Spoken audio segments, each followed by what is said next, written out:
Good morning, Arsene. Could we start with your team news ahead of tomorrow's game? Team news from Tuesday night, we lost Perez for a while for ankle injury. Hopefully we'll recover, but I think he will be 6 to 8 weeks out.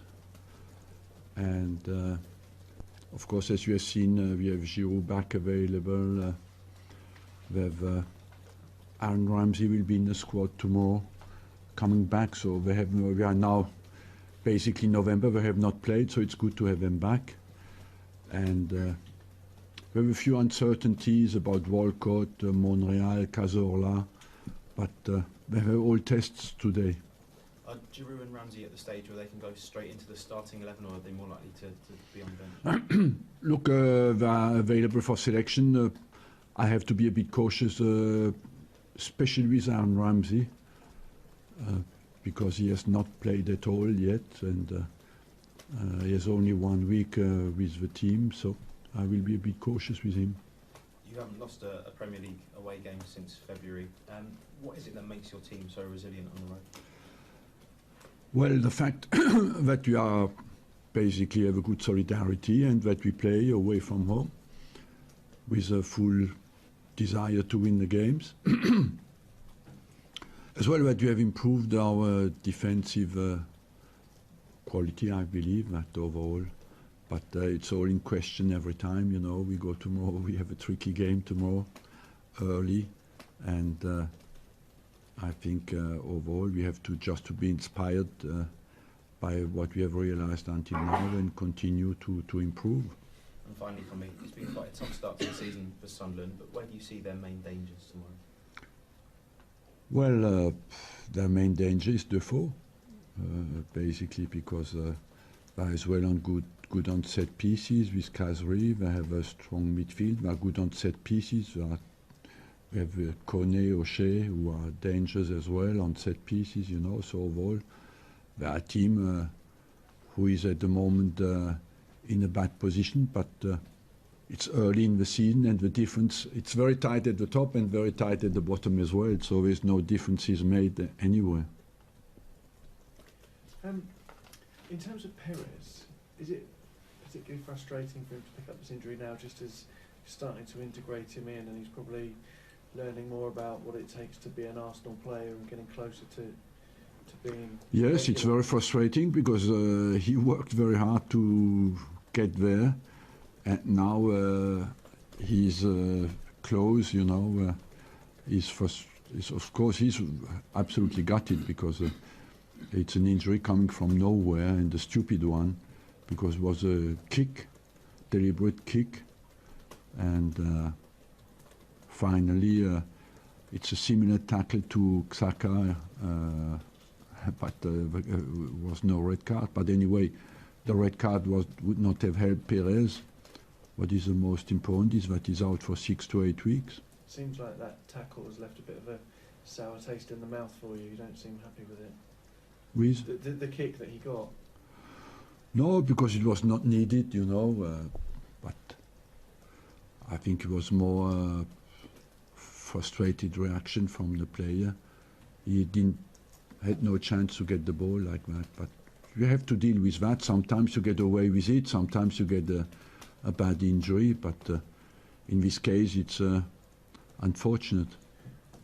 What are you missing when you're missing Santi Cazorla?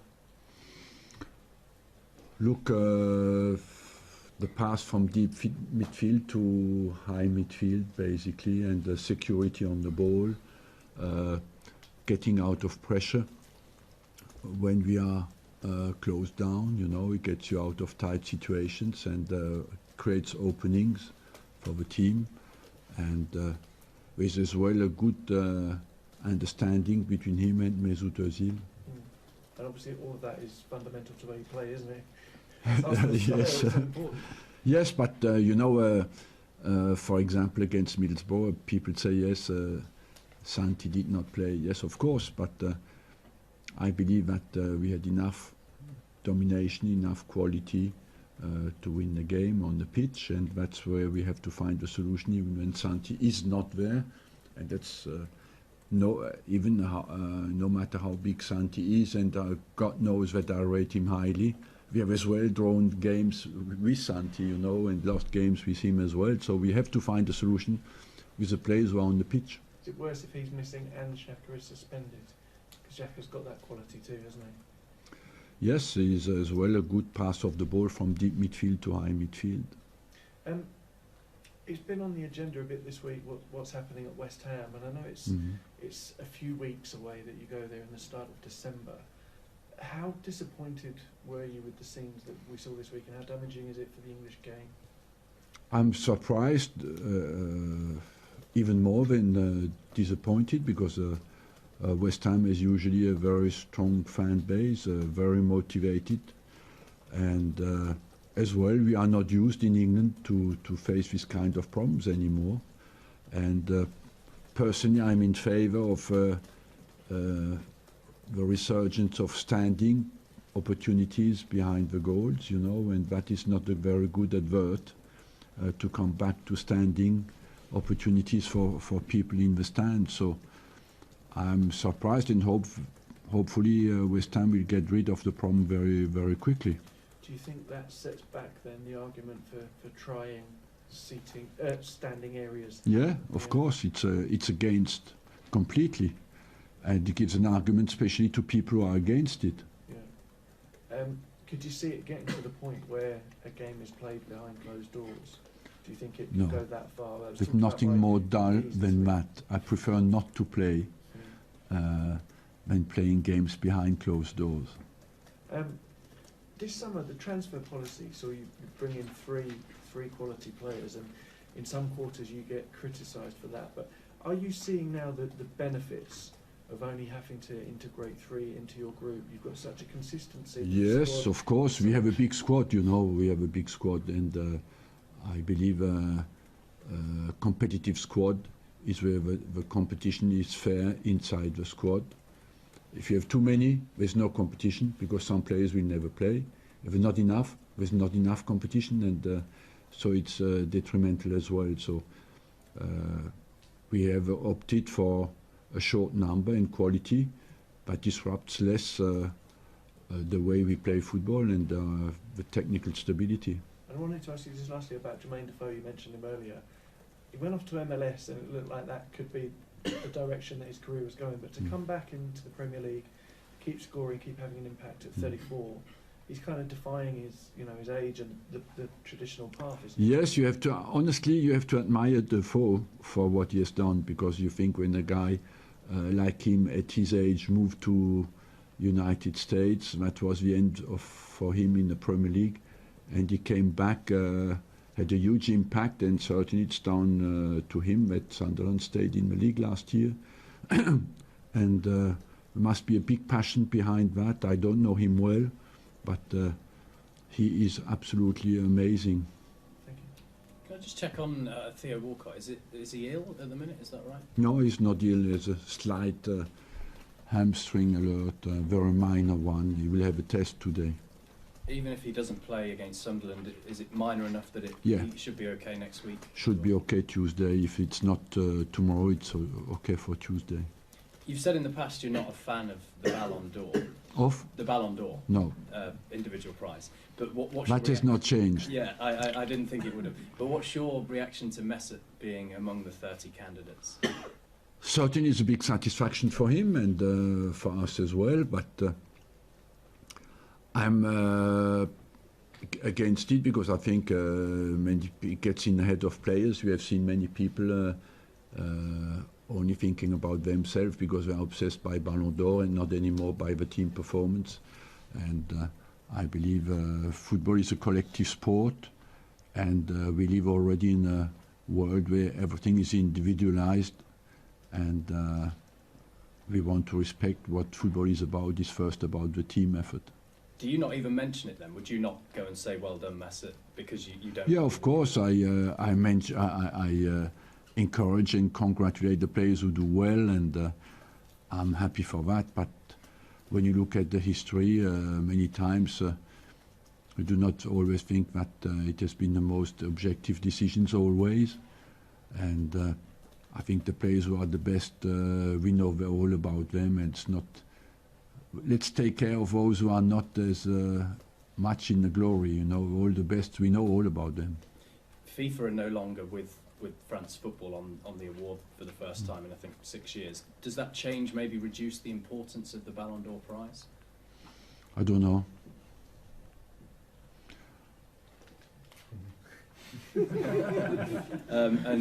Just one more on Ozil. Is there any update at all on a contract for him, a new contract? Nothing really concrete enough to talk about it. But it's moving along. Sorry. It's moving along. Yeah, it's moving along. In terms of looking at the title ambitions this season, Arsene, in terms of your title ambitions, dropping points last weekend, is there an element of feeling a little bit of pressure going into this Sunderland game? Yeah, of course, the pressure is on every week for everybody, and as you said, we said it's very tight at the top. You know, 2 points, I think, for 5 teams difference.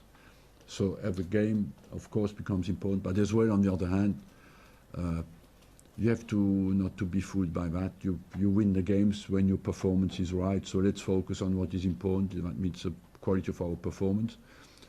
Last week we had 75% of the ball and could not score.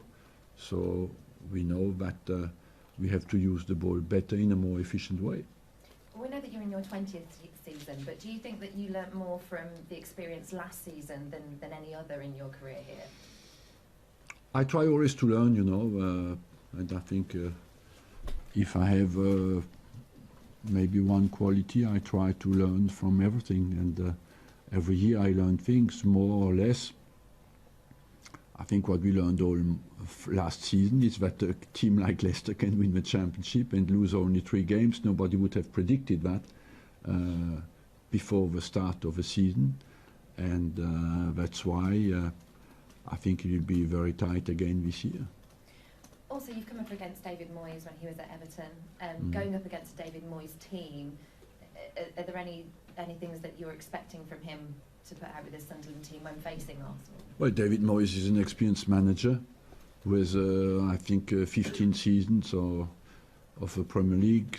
So I think he will adapt to the strengths of his team and certainly organize their team that they can defend very well and catch us on moments of breaks, situations we have, or on set pieces. Do you think he's recovered from what happened to him at Man United?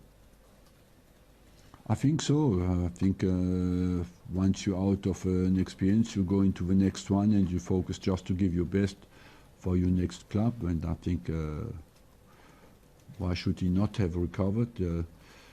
He's not.